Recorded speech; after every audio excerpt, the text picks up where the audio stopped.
Kabanata 6471. Bahagyang naningkit ang sulok ng mga mata ni Elric nang marinig niya ang isang bagay na pinag-aralan ni Harvey sa ilang pangungusap lamang at isinambit ang gusto niya. Hindi simpleng tao si Harvey. Tama ang desisyon ni Elric na huwag siyang labanan hanggang dulo. Hindi niya alam kung kaya niyang talunin ng tuluyan si Harvey kapag pinili niyang labanan si Harvey hanggang dulo. Siya na siguro ang tuluyang mawawala ang lahat ng mayroon siya.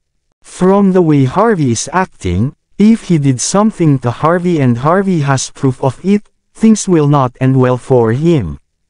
Nang sumagi sa isip niya ang pag-iisip na iyon, biglang nagkaroon ng gana si Elric na paksain ng tuluyan si Harvey. Huminga ng malalim si Elric at kinalma ang sarili. Pinikit niya ang kanyang mga mata habang nakatingin kay Harvey at sinabing, "Before we get down to business, I have to admit that young men like you are very rare nowadays. Hindi lamang malinis ang iyong ginagawa, ngunit mayroon ka ring mga kasanayan at pisikal na kakayahan upang gawin ito. Sa kabila ng pagiging bata, naabot mo ang taas na hindi bababa sa aming mga matatanda. Hanga talaga ako sa iyo. Masasabi ko pa nga na kapantay mo ang ilan sa mga inapo ng malalaking pamilya na nakilala ko. Kung ang isang tulad mo ay handang maging manugang ko, wala akong pakialam na ibigay ang lahat ng mayroon ako sa iyo." Halo-halong nararamdaman si Elric pagdating kay Harvey. Sa isang banda, si Harvey ang magiging susunod na chairman ng Country H Commercial Group. Malaki ang epekto nito sa mga kita at plano ni Elric. Gayunpaman, sinampal ni Harvey si Elric at ang kanyang asawang si Pamela. Maging ang pagkamatay ni Hector ay may kinalaman sa kanya. Isa pa, ang naranasan ni Emery kamakailan ay dahil sa kanya. Sa madaling salita, kahit anong tingin ni Elric dito, si Harvey dapat ang kalaban niya. Sa kabilang banda, dahil sa relasyon ni Harvey kay Journey, walang ibang pagpipilian si Elric kundi ang tasahin ang mga kakayahan ni Harvey. Kung payag si Harvey na sumama sa kanya, mas mabuti pa kaysa maghanap ng katulad ni Emery na magiging manugang niya. Sa kasamaang palad, walang mga bagay tulad ng what if sa mundong ito. Napangiti si Harvey. "You should stop compliment me even though I know you're quite sincere about it.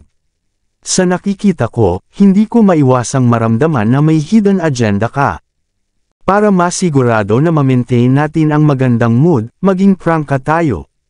Sigurado akong may kasing talino na makakaalam na kahit magkaibigan kami ni Journey, may distansya pa rin kung magiging mag-asawa kami." Tahasan itong inamin ni Harvey. Ngunit hindi mahalaga kung ako ang kanyang tunay na kasintahan o isang kaibigan lamang, patuloy niya. Sana magkaroon ng lakas si Journey na pumili kung ano ang gagawin sa kanyang buhay sa hinaharap. Hindi siya dapat mamuhay tulad ng isang bilanggo, na ang lahat ng kanyang mga posibilidad ay inalis sa kanya. Tumawa si Elric. "No problem. It's a very simple request. I can agree to your terms. As long as you can choose to step down from the position of chairman of Country H Commercial Group, I can swear before the gods that my daughter is really free." Bilang ama niya, hindi ko nalilimitahan ang mga pagpipilian niya. "Ano sa tingin mo?" "Of course," sagot ni Harvey, "pero ang mga kondisyon ko ay mananatiling pareho. Gusto kong bawiin ang lahat ng kapital ng Island Nation sa Country H Commercial Group. Pagkatapos, malaya kang pumili kung sino ang gusto mong maging susunod na chairman." Sinabi ni Harvey ang kanyang kahilingan ng walang pag-aalinlangan. Agad na nagdilim ang mukha ni Elric. Hinampas niya ang kanyang mga kamay sa mesa at sumigaw. "Anong ibig mong sabihin, Harvey? Sabi ko nga, bihira akong makipag-usap sa mga tao ng maayos. Kung matigas pa rin ang ulo mo, kailangan mong pasanin ang lahat ng responsibilidad sa susunod na mangyayari." Dinurog ni Harvey ang tasa sa kanyang kamay bilang tugon, at ibinato ang mga shards kay Elric. "I'm sorry, Mr. Stanton. Walang silbi sa akin ang mga pananakot mo. Kaya, malugod kong tatanggapin ang responsibilidad." Akmang magsusungit si Elric, biglang nagangat ng ulo ang matandang katabi niya at inihampas ang kamay sa mesa. Isang malalim na marka ng palad ang lumitaw sa kahoy na mesa. Tinitigan niya si Harvey at malamig na umungol, mag-ingat ka sa bibig mo. I've been sitting here for so long, and I finally have a basic understanding of you. In short, isa kang mahilig sumayaw sa pagitan ng hangganan ng buhay at kamatayan. Si Mr. Elric Stanton ang taong lumikha ng Country H Commercial Group. Siya ay isang sikat na tao sa Walsing at sa buong bansa. Hindi mo maaaring ipahiya o abusuhin ang isang taong may awtoridad na tulad niya. Palagi siyang naging elder sa mga inapo ng nangungunang 10 pamilya at 5 nakatagong pamilya sa buong buhay niya. How dare you act with such arrogance when he lowered himself to speak to you in such a humble manner? You are so ridiculous. Not to mention, si Mr. Elric ang may final say kung sino ang susunod na chairman ng Country H Commercial Group. The only reason he asked you to step down is because it looks better on you. Pero anong ginawa mo? You acted in such a ridiculous manner. How dare you act so arrogantly? Ang kaya lang hindi kita tinuruan ng leksyon ay dahil nasa Walsing tayo. Kung sino man ang gustong lumaban dito, mag-isip-isip muna, nakangiting sabi ng matanda. Sa tingin mo ba ay hindi ka na magagapi pagkatapos mong matutong lumaban ng ilang araw at manalo ng ilang laban? Sa aming mga matandang veterano, ang mga kabataang tulad mo ay walang kahulugan. Patuloy niya sa isang patag na tono, na parang hinatulan na niya ng kamatayan si Harvey habang nagsasalita siya. Pinakamahalaga, sinabi niya sa lahat ng naruroon na ang kanyang presensya ay nangangahulugan na siya ay isang taong mahalaga. Wala siya doon bilang isang good luck charm, at nandyan siya para tulungan si Elric na harapin si Harvey. Tumingin si Harvey sa matanda, na curious, at sinabing, "At saan ka galing, matanda? Siguro kung maaari mong ihinto ang pagmamayabang sa isang araw lang. Hayaan mo akong ipakilala siya sa iyo, Harvey," pagsingit ni Elric. Siya ay napakahalaga. Siya ang dating branch leader ng Walsing branch ng Lungmen Association. Bagamat siya ay nagretiro na ng maraming taon, siya ay lubos na iginagalang sa komunidad ng martial arts. Hindi lamang siya dapat igalang ng mga taga-Martial Arts Alliance, kundi maging ang mga taga-Lungmen, na isa sa 4 na haligi, ay iginagalang din siya. Siya ay isang senior member ng Lungmen. Maraming beses, ang mga tao ay magpapakita sa kanya ng paggalang para sa kapakanan ng Lungmen. Si Master Lee ay isa ring martial artist. Ang kanyang reputasyon ay nauuna sa kanya, alam mo ba? Hindi nakaimik si Harvey nang marinig ang pagkakakilanlan ng tinatawag na Mr. Lee. Bakit lahat ng mga taong ito ay taga-Lungmen? Dahil nag-retire na siya, hindi ba mas mabuting magretiro na lang siya ng tahimik kaysa maglibot-libot at makialam sa mga ganitong bagay? Nang makita ni Mr. Lee ang gulat na ekspresyon sa mukha ni Harvey, naisip niyang nagulat si Harvey sa reputasyon ng Lungmen Association. Nagkunwari siyang umubo, at inilagay ang kanyang mga kamay sa likod niya. Alam mo na ba ang kahulugan ng takot ngayon, binata? Marami na akong nakitang mahuhusay na kabataan sa mundong ito, ngunit wala ni isa na umaarteng mayabang na gaya mo. Narinig mo na ba ang tungkol sa Young Master ng Lungmen Association? Siya ay tunay na isang alamat, ngunit kahit ang isang tulad niya ay kailangang ituring ang kanyang sarili bilang isang junior bago ako. Isipin mo ito, sa tingin mo ba ay maaari kang kumilos ng mayabang sa harap ko? Napangiti ng mayabang si Mr. Lee na para bang ganoon kataas at makapangyarihan ang kanyang katayuan. Pinaalalahanan ni Elric si Harvey, marahil hindi mo pa narinig ang tungkol sa Young Master ng Lungmen Association, ngunit siya ay ganap na naiiba sa ibang mga inapo ng ibang mga pamilya. Sinasabing nagsimula siya sa zero at personal na lumaban sa tuktok ng hierarchy ng Lungmen Association gamit ang kanyang mga kakayahan. Siya ay tunay na isang alamat, at kung ano ang magagawa niya ay malayo sa iyong imahinasyon. Gayunpaman, kahit ang isang tulad niya ay gumagalang kay Mr. Lee. Naiintindihan mo ba ang kahalagahan at katayuan ni Mr. Lee ngayon? In short, kung kalabanin mo si Mr. Lee, buong Lungmen Association ang kakalabanin mo. Magpapakamatay ka lang, sabi ni Elric. Ang ekspresyon ng kanyang mukha ay nagsasalita ng lakas. Naiintindihan ko. Tumango si Harvey bilang pag-unawa. Pero bakit hindi ko narinig na pinag-uusapan ng Young Master ng Lungmen Association si Mr. Lee? Baka nagyayabang lang si Mr. Lee. Napatingin tuloy si Harvey kay Mr. Lee na may pagtataka. Sa katunayan, wala siyang alam tungkol sa tinatawag na Mr. Lee. Sa hitsura nito, ginagamit lang ni Mr. Lee ang kanyang pangalan para makuha ang gusto niya. Sa kasamaang palad, sa pagkakataong ito ay hindi niya sinasadyang nakilala ang tunay. Tama na, naging malamig ang ekspresyon ni Mr. Lee. You make it sound like you're very familiar with the association's descendants. Don't tell me you are preparing to flaunt yourself by using its name. Mabigat na krimen ang binabalak mo. Nagtataka, nagtanong si Harvey, bakit hindi mo ipaliwanag sa akin, o kagalang-galang na Mr. Lee, kung gaano kalubha ang isang krimen na gamitin ang pangalan ng Young Master para sa pagbaluktot ng mga salita. Sumagot si Mr. Lee, kung ikaw ay miyembro ng Lungmen Association, ang iyong mga buto ay mababali at ang iyong mga kakayahan sa militar ay mapilayan. Kung ikaw ay isang tagalabas, ikaw ang magiging walang hanggang kaaway ng Lungmen Association. Natatakot ka na ba, ngayon? Kung natatakot ka, bakit hindi ka lumuhod at magmakaawa sa akin? Kung gagawin mo, baka magkunwari akong hindi ko narinig ang pagmamayabang mo ngayon lang. Pagkatapos ay dinampot ni Mr. Lee ang coffee pot sa mesa at inihagi sa lupa.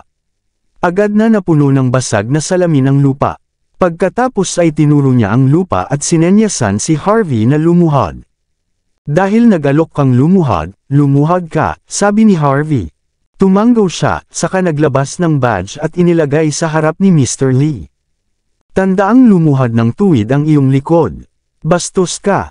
Nang marinig ni Mr. Lee na sinabihan siya ni Harvey na lumuhod, naramdaman niya ang kanyang sarili na kumukulo. Gayunpaman, bigla niyang nakita ang badge sa harapan niya. Siya ay likas na nagulat, at pakiramdam niya ay natatakpan ng pula ang kanyang paningin. Maaaring hindi alam ng iba kung ano iyon, ngunit paanong hindi niya malalaman. Ito ay ang Lungmen Association Descendant Badge. Na nangangahulugan din na ang binata sa kanyang harapan ay ang Young Master ng Lungmen Association. Nang mapagtanto ito ni Mr. Lee ay hindi na siya nagdalawang isip at agad na lumuhod sa sahig kasabay ng pagkatok. Agad na tumalsik ang dugo nang dumampi ang kanyang mga tuhod sa lupa.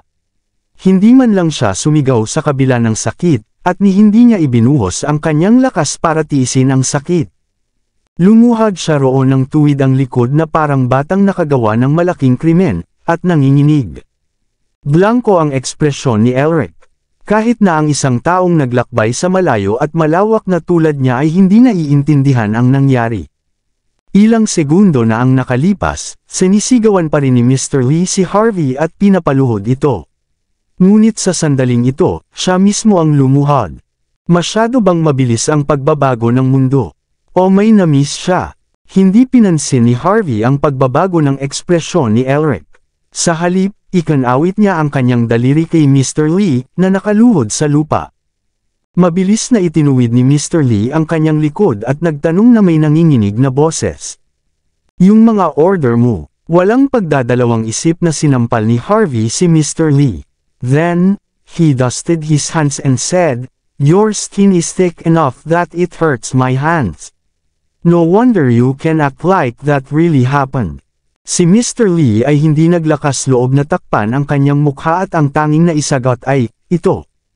Kasalanan ko. Masyado akong makapal ang balat." Ngumisi si Harvey. Ilang beses. Kinilig si Mr. Lee, ngunit alam niyang walang saysay ang pagpapanggap na walang alam. Kaya't bumulong siya, mga 100 beses. Paano ang resulta? Very well. Every time I use a descendant's name, they give in. Noong una ay gustong ibunyag ni Mr. Lee ang pagkakakilanlan ni Harvey, ngunit nang tumingin siya sa mga mata ni Harvey, binago niya ang kanyang tono. Not bad. Binubuli mo ang mahihina at inaabuso mo ang iba gamit ang pangalan ng Young Master. You are quite talented. Inunat ni Harvey ang kamay at tinapik ang mukha ni Mr. Lee. Siguro, paano kanya paparusahan kung nalaman ito ng Young Master? Kinilig si Mr. Lee, At sinabi sa nanginginig na boses, "Ang young master ay isang mabait na tao. Pipilitin niya akong pilayin ang aking kapangyarihan at humingi ng tawad sa lahat ng naabuso ko sa nakaraan. Kapag nakaligtas ako, sasabihin niya na magretiro na ako at huwag nang makialam sa anumang bagay." Alam na alam mo kung ano ang gagawin ng young master. Tumango si Harvey. "Lumayas ka." Mabilis na tumango si Mr. Lee bago ipinatong ang kanyang kamay sa kanyang tiyan, kung saan matatagpuan ang kanyang sentro ng enerhiya, sa harap ni Harvey. Pagkatapos, tiniis niya ang sakit at yumuko kay Harvey bago nagmamadaling umalis. Habang hindi makapaniwalang tinitingnan ni Elric ang nangyari, tanging lamig ng katawan niya ang nararamdaman niya. Isang realisasyon ang bumungad sa kanya. Nakakatakot ang realisasyon, naramdaman niya ang sarili niyang nahihilo at nawawalan ng kontrol. Maraming salamat sa lahat ng sumusubaybay.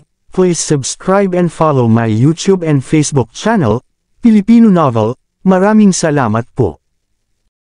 Kabanata 6495. Mr. Stanton, ako ay isang taong mahilig magbigay ng pangalawang pagkakataon. Gayunpaman, hindi ko ipagpatuloy ang pagbibigay ng pagkakataong iyon, sabi ni Harvey kay Elric habang tumatayo. Pagkatapos, kumuha siya ng tisyo sa mesa at pinunasan ang mukha ni Elric. "Kaya't bibigyan kita ng huling pagkakataon. Puntahan mo ako pagkatapos mong mapag-isipan ang mga bagay-bagay. Maaari mong piliin na sumuko at panuurin akong patalsikan ka bilang susunod na chairman, o sumang-ayon sa aking mga kahilingan upang bawiin ko ang aking kandidatura.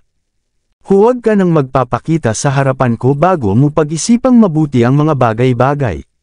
Medyo naging abala ako kamakailan, at wala ako sa mood na mag-aksaya ng oras sa iyo." Pagkatapos noon ay hindi na pinansin ni Harvey si Elric na may gustong sabihin at umalis na nakatalikod ang mga kamay. Maya-maya lang ay nakabawi si Elric, ngunit hindi pa rin niya napigilan ang pagkibot ng kanyang mga mata. Hindi siya isang gangster mula sa mga lansangan, kundi isang tunay na mahalagang figure. Marami na siyang nasasabi sa ugali ni Mr. Lee. Ang pagkakakilanlan ni Harvey ay nabunyag na ngayon kay Elric. Si Harvey ay isang young master ng Longmen Association, isa sa 4 pillars. Nang malaman ni Elric ang pagkakakilanlan ni Harvey, bigla niyang naintindihan ang maraming bagay. Bakit hindi natatakot si Harvey kay Emery? Bakit ayos lang si Harvey kahit patayin niya si Hector? At bakit siya biglang naging susunod na chairman ng Country H Commercial Group? Nang malaman niya na si Harvey ay isang young master ng Longmen Association, ang mga sagot sa lahat ng mga tanong na iyon ay lumitaw sa kanyang sarili. Sa puntong iyon, lalong nag-alinlangan si Elric. Nasa harap niya ang isang magiging manugang na maihahalin tulad kay Emery. Sa isang health resort sa Rural Walsing, hindi makapaniwala si Pamela. Ano, walang magawa sa kanya si Mr. Lee. Paanong posible iyon? Paano kaya niya iyon? Masama ang pakiramdam niya nitong nakaraang 2 araw, ngunit hindi niya alam kung ano ang mali sa kanya. Noon naalala ni Pamela ang kanyang hula maraming taon na ang nakalilipas. Hindi kaya mamamatay siya kapag siya ay 40 taong gulang. Nagpasya si Pamela na imbitahan ang pinakamahusay na eksperto sa geomancy mula sa Hong Kong City, si John Surrey, upang tingnan ito. Hinihintay niya ito lalo na sa health resort na ito. Ngunit hindi pa dumarating si John, at narinig na lang niya ang balitang hindi niya gustong marinig. Umiling si Elric at bumulong, "Pamela, huwag kang masyadong mabalisa. Hayaan mo na lang ang emosyon mo nitong mga nakaraang araw. Magkakamali ka ng mga desisyong ganito. Ang dahilan kung bakit ako nandito ngayon ay para sabihin sa iyo na ititigil na natin ang lahat ng kalaban nating aksyon kay Harvey. At least, wala tayong dapat gawin sa kanya bago ko makonfirm ang hypothesis ko. Kung hindi, kung tama ang hypothesis ko, hindi mo maiisip ang mga banta na kakaharapin ng pamilya Stanton sa hinaharap," sabi ni Elric na may seryosong ekspresyon sa mukha. Buo ang kanyang paniniwala na si Harvey ay isang young master ng Longmen Association, ngunit pagkatapos niyang kumalma, nagpasya siyang mag-imbestiga bago gumawa ng karagdagang mga plano dahil sa kanyang maselang personalidad. Kung hindi, hindi niya matatanggap ang mga pagkalugi na nagmula sa hindi niya paggawa ng angkop na pagsisiyasat. Suck! Ano kayang pagkakakilanlan ng munting bastos na yan? Isa lang siyang mapagpanggap na sinungaling, manloloko. Nakangising sabi ni Pamela. Isang manloloko. Nang inag si Elric. Anong ibig mong sabihin? Malamig na ngumiti si Pamela. Noong araw na nakita niya ako, sinabi sa akin ng munting bastard na iyon na hindi na ako mabubuhay ng lampas sa 40 taong gulang. He also made it sound so convincing. Sa totoo lang, ang sinumang naniniwala sa kanya ay isang ganap na tanga. Kahit na medyo malas ako nitong mga nakaraang araw, kapag nandito na si Master John, masusolusyonan ang lahat. Kailangan mong patayin ang impostor na iyon sa lalong madaling panahon. Nagagalit na ako sa iniisip ko pa lang. Sabi ni Pamela, sa kanyang pagtayo, bigla niyang naramdaman ang pag-ikot ng kanyang mundo at agad na bumagsak sa kanyang kama. Nanginginig si Elric, likas na gustong tumawag ng doktor sa health resort. Gayunpaman, nagngangalit si Pamela at sinabing, bilasan mo, kontakin mo si Master John. Masyadong limitado ang oras ko dito. Makalipas ang kalahating oras, pabalik-balik si Elric sa VIP room ng health resort habang nasa likod ang mga kamay. Hindi kalayuan sa kanya ay si Pamela na nakahiga sa kama at namumutla ang mukha kahit kanina pa sobrang excited. Marami siyang tubo na nakakonekta sa kanya, at medyo mababa ang kanyang vital sign. Higit sa lahat, ang lahat ng mga doktor na dumating ay hindi sigurado kung ano ang nangyayari kay Pamela. Ang tanging alam lang nila ay kapag nagpatuloy ng ganito si Pamela, wala pang 3 araw ay mamamatay na siya. Matapos hilingin sa ilang doktor na suriin siya, wala nang ibang pagpipilian si Elric kundi ang personal na hilingin kay Master John, na sabik na makilala ni Pamela, na dumating sa gabi. Ginawa ito kahit hindi siya naniniwala sa mga ganitong pamahiin. Nang dumating si John, ilang beses niyang inikat si Pamela. Pagkatapos, tiningnan niya ang pulso ni Pamela bago huminto sa may bintana, mag-isa sa kanyang iniisip. Master John, you are the person my wife invited all the way from Hong Kong City. I want you to tell me the truth. Kumusta na kaya siya? Maliligtas ba siya? Kung magpapatuloy siya ng ganito, hindi siya mabubuhay, tanong ni Elric. Nabawi ni John ang kanyang pagkakalmado at gumawa ng ilang kalkulasyon bago bumulong.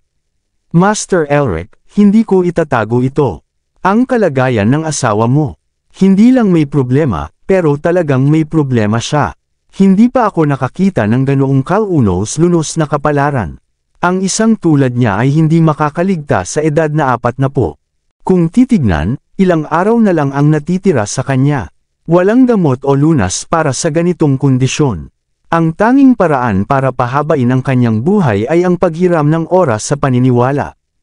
Pero, risky move ang paghiram ng oras sa paniniwala. Kung magtagumpay tayo, mabubuhay pa siya ng 12 years.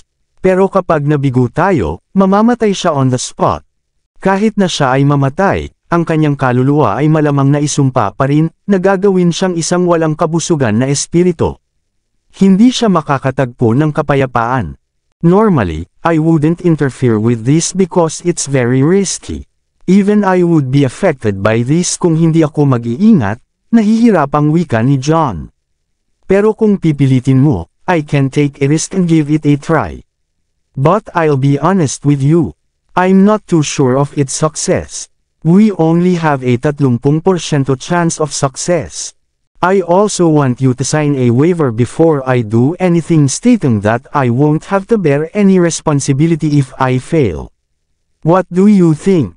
Si Elric ay isang makaranasang tao. Bilang isang taong nakaligtas at umunlad sa mundo ng negosyo sa loob ng mahabang panahon, alam niya ang ibig sabihin ni John. Wala pang ang ginagawa si John, pero sinasabi na niya na wala siyang kinalaman sa kabiguan niya. At gusto pa niyang pumirma ng statement si Elric. In short, nagyayabang na si John nang sabihin niyang 30% ang tsansa niyang magtagumpay. Nang sumagi sa kanyang isipan ang ideyang iyon, pinikit ni Elric ang kanyang mga mata at huminga ng malalim. Hinaway niya ang kanyang kamay at sinenyasan ang kanyang sekretarya na iabot ang isang bank draft.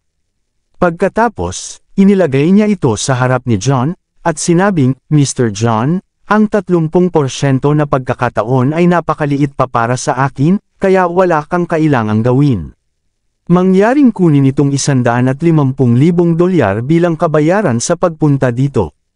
Ngumiti si John at kinuha ang bank draft, walang pag-aalinlangan na inilagay sa kanyang bulsa. Pagkatapos, sinabi niyang parang may naalala. You are quite wise in looking at the world, Mr. Elric. Normally, yung mga nasa industriya natin, hindi magre-rekomenda sa iba kahit nabigo tayo sa isang task. But seeing you so sincere and your wife so young and beautiful, I really can't bear to see her die so young. Kaya nga may maire-rekomenda akong magresolba sa mga problema ng asawa mo. I'm sure malaki ang chance na magtagumpay siya kung willing siyang tumulong. Bahagyang natigilan si Elric. Sino ang taong ito na nagpapahanga sa iyo? Naalala ni John, at sinabing, sa totoo lang, hindi ko pa nakikita ng personal ang lalaking ito. Gayunpaman, madaling nahawakan ng taong ito ang problemang hinarap ng hari ng pagsusugal, si Mr. Hamilton, noong nakaraang taon sa Hong Kong. Nabalitaan ko rin kamakailan na nakipag-usap siya sa vicarage ng Mount Lynx para sa pamilya Judd. Kahit hindi ko pa direktang nasaksihan ang nangyari, naiintindihan ko ang hirap ng pagharap sa problema mula sa ilang impormasyon na nakuha ko. Kaya naman sigurado ako na ang kakayahan ng taong ito sa geomancy ay higit na mas mahusay kaysa sa akin. Kung maaari kang humingi ng tulong sa taong ito, ang iyong asawa ay hindi magkakaroon ng anumang problema. Yan lang ang masasabi ko. Please, take care of yourself. Pagkasabi noon ay tumango si John kay Elric bago umalis. Nakakahiya para sa isang geomancer na tulad niya na magrekomenda ng isang tao. Pero alam din niyang mahihirapan siyang bumalik sa Hong Kong City ng isang piraso kung wala siyang gagawin. Wala siyang choice kundi magrekomenda ng iba. Pagkaalis ni John ay bahagyang sumimangot si Elric. Maya-maya, nilabas niya ang cellphone niya at nag-dial ng number. Hello, Judd family. Ako si Elric Stanton. Please connect me to Mr. Veer. Habang nag-uusap sina Elric at Veer sa telepono, umiinom sina Harvey at Journey ng kape sa isang cafe sa Northsea Park sa tabi ng Swan Lake. Nasiyahan si Harvey sa magandang tanawin ng taglagas sa Northsea Park habang sinusulyapan si Journey. Sa tuwing nakikita niya si Journey, hindi niya maiwasang mapabuntong hininga. Paanong ang isang kasing tuso ni Elric ay makakakuha ng anak na katulad niya? Gayunpaman, hindi niya sasabihin ang mga ganoong bagay kay Journey. Tsaka bastos naman. I want to thank you for everything today, Harvey, ani Journey. Sabay abot kay Harvey ng isang plato ng freshly served cake. But you don't need to worry too much. There are some things I have to handle myself. Napangiti si Harvey. You're welcome. Dahil tinatrato na kita bilang kaibigan, tutulungan kitang harapin ang problemang ito sa abot ng aking makakaya. Binigyan ni Journey si Harvey ng kakaibang tingin, ngunit hindi ito umimik. Medyo naging awkward ang atmosphere sa paligid nila. Sa pagkakataong iyon ay bumagsak ang tingin ni Harvey sa isang maliit na plaza na hindi kalayuan sa cafe. Nakita niya ang maraming kagamitan sa paggawa ng pelikula na nakakalat sa paligid, habang ang isang bilang ng mga gwapong lalaki at magagandang babae ay kumukuha ng kung ano. Parang may kung anong event na nagaganap doon. Nakita ni Journey ang nakita ni Harvey. Tapos parang may naalala, tinuro niya yung isang logo sa tabi ng square. Mukhang isang event na hino-host ng Judd Entertainment. Nakita ni Harvey ang isang figure sa karamihan at hindi sinasadyang nagtanong, Judd Entertainment. Tumango si Journey. The Judd family's entertainment company. Their business mainly involves making dramas, films, and advertisements. They are most known for their advertisements. I heard that the quality of their advertisements is considered world-class. For many newbies, it is something to be proud of kung maiimbitahan silang maging model ng Judd Entertainment. I remember Judd Entertainment held a modeling competition called River of Satin or something. Dapat preliminary round lang sa Waltzing. Pero kahit preliminary round pa lang, very competitive pa rin. Iilan lang ang pipiliin sa 12-dosenang tao dito. Tumango si Harvey. Naiintindihan ko. Nga pala, hindi ko inaasahan na magiging interesado ka sa ganito, sabi ni Journey, na para bang may natuklasan siyang bago. Hindi kaya isa sa mga girlfriend mo ang sumasali din sa River of Satin Modeling Competition? Napangiti si Harvey. Hindi nakakatawa ang biro mo, kamahalan. Mukha ba akong may kakayahang maging sugar daddy ng estudyante? Tumango si Journey. Tama, hindi mo kaya. Pero kung gusto mo, I can be a good mother for you. Gayunpaman, nauuto si Journey dahil hindi niya masabi ng malakas ang huling mga salita. Ano? Bago pa makapag-react si Harvey, naagaw ang atensyon niya sa kung saan nagaganap ang kompetisyon. Nakita niya ang isang babaeng may taas na 5 feet 9 inches na nakabikini na naglalakad patungo sa ibang babae. Agad na sinampal ng matangkad na nakabikini na babae ang mukha ng isa pang babae at sumigaw, "You little slut! How dare you appear in front of me? Bakit hindi mo inalagaan si Mr. Lee kagabi? Kung hindi ka pumunta doon ngayong gabi, papatayin kita." Kahit maganda ang mukha at mabilog na katawan ng agresibong babae, mabagsik ang pananalita niya kapag nagsasalita. Kahit na ang mga dumadaan ay nararamdaman ang kanyang puot. Gayunpaman, tila sanay na ang mga staff at iba pang kalahok sa mga nangyayari at nakatayo lang at pinanood ang palabas. Pinandilatan ng nasample na dilag ang matangkad na babae at sinabing, "I'm here to participate in the River of Satin Modeling Competition." Ano ang kinalaman niyan sa iyo? Bakit ko gagawin ang lahat ng iuutos mo sa akin? Don't tell me that your family operated Jod Entertainment. Ang babaeng nagsalita ay may banayad na boses at maselang mukha. Kahit na may payak na mukha, mas maganda siya kaysa sa babaeng nauna sa kanya. Siya si Cynthia. Totoong hindi pagmamayari ng pamilya ko ang Jod Entertainment, pero kung wala ako, nagsara na sana ang Jod Entertainment ilang taon na ang nakakaraan, sabi ng matangkad na babae sabay ngisi. Don't tell me nakalimutan mo na ako ang superstar ng advertising department ng Jod Entertainment. Hindi naman sumugod si Harvey at kinikit lang ang mga mata, at pinapanood ang nangyayari. Napansin ni Journey ang pagbabago kay Harvey at mahinang sinabi. Ang matangkad na babaeng iyon ay talagang isang superstar para sa departamento ng advertising ng Jod Entertainment. Ang kanyang pangalan ay Nellie Parker.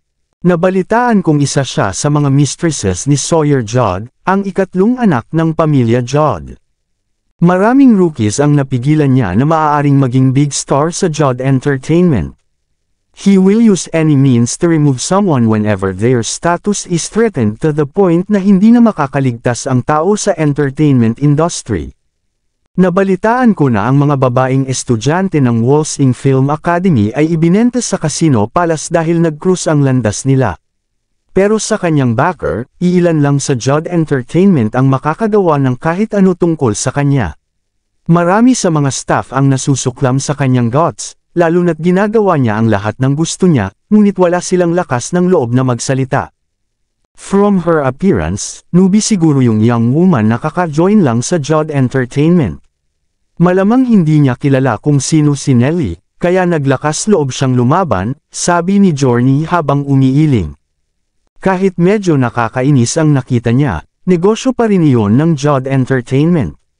Not to mention, Sawyer wasn't the person na gusto niyang saktan. Kaya naman, kahit naiinis lang siya at walang balak na makialam. Dahil sa kanyang awkward na posisyon sa pamilya Stanton, hindi niya magawang tumawid sa isang taong kasing yaman at importante ni Sawyer. May pagkakaiba ang isang mayamang pamilya at isa pang mayamang pamilya. Ang isang tulad ni Journey, na hindi kayang protektahan ang sarili, ay hindi gagawin ang katulad ng paghuhukay ng sarili niyang libingan. Napaisip si Harvey at nagtanong, sino ang boss ng Jod Entertainment? Pinag-isipan ito ni Journey at sinabing, si Marley dapat, isa sa 3 anak na babae ng pamilya Jod. Gayunpaman, natatakot ako na kahit na si Marley iyon, hindi niya ipagsapalaran na masaktan si Sawyer. Maraming sub-faction sa pamilya Jod, at medyo mababa rin ang tsansa na maging pinuno si Sawyer. Gayunpaman, mula sa kung ano ang alam ko tungkol kay Marley, pataas na siya. Of course, there's another possibility. Itinago ng mga subordinate ni Marley ang nangyari sa kanya, and she don't know about this at all. If that's the case, there would be a big show if this was revealed to her. By the way, sino sa loob ng Judd Entertainment ang gagawa ng ganito na haatak ng batikos? Tahimik na umiling si Journey. Hindi niya sigurado kung napapailing siya dahil sa kapalaran ni Cynthia o sa kanya. Alam ni Harvey ang nangyari. Bagamat hindi niya alam kung bakit gustong sumali ni Cynthia sa River of Satin preliminary sa Waltz Inc., malinaw na ang kagandahan ni Cynthia ang nakaakit ng atensyon ni Nelly. Ang mga babaeng ginagamit ang kanilang kagandahan para umakyat sa career ladder ay natural na may inggit sa ibang babae na mas magaling sa kanila sa pisikal na anyo. Malinaw na natatakot si Nelly na mai-inlove si Sawyer kay Cynthia at kunin ang lahat ng pag-aari niya. Kaya naman sinadya niya si Cynthia. Kabanata 6500. Habang inaalam ni Harvey ang nangyari kay Journey, pinalibutan ni Nelly at ng iba pang babaeng modelo si Cynthia. Matalim ang tingin ni Nelly kay Cynthia, at halata sa mukha nito ang pagkamuhi. Anong karapatan mong sumali sa Judd Entertainment Modeling Competition? Tingnan mo ang payat mo. Binibigyan kita ng pagkakataon na samahan si Mr. Lee, naiintindihan mo ba? Bakit ayaw mong makinig sa akin? Susuko ka na lang ba pagkatapos kong matamaan yung mukha mo hanggang sa mamaga? Nagalit lahat ng ibang modelo kay Cynthia nang marinig nila ang sinabi ni Nelly. Tama na, Cynthia, kung hindi ka nakikinig kay Nelly, umalis ka na. Ang aming lupon ay hindi para sa mga taong tulad mo na nanggaling saan man. Kung hahayaan namin ang isang tulad mo na sumali sa aming social circle, ito ay isang kahihiyan. Lahat ito ay salamat sa mga modelong tulad mo na walang pinanggalingan na ginagawang mababa ang tingin ng iba sa aming komunidad, na iniisip na wala kaming class. Bahagyang kumunat ang noo ni Cynthia, pero tahimik pa rin siyang sumagot. I'm a student of the Waltz Inc. Film Academy. I am someone who trained well, so why can't I be a model? Malamig na sagot ni Nelly, sino bang may sabing hindi ka pwedeng maging model? Ni hindi mo nga alam ang tatlong bakal na batas ng modeling industry, di ba? Ang batas ay, ang boss ay ang ating hari, ang shareholder ay ang ating ama, at ang kliyente ay ang ating asawa. Nakakapagpanggap ka noong naging bahagi ka na ng entertainment industry, na iniisip na isa kang birhen na santo. Naniniwala ka ba talaga na maaari kang manatiling malinis kapag sumali ka sa industriyang ito? Kung hindi ka maaaring maging bahagi ng aming komunidad at pakiramdam na iba ka, huwag kang pumunta at magnakaw ng aming negosyo.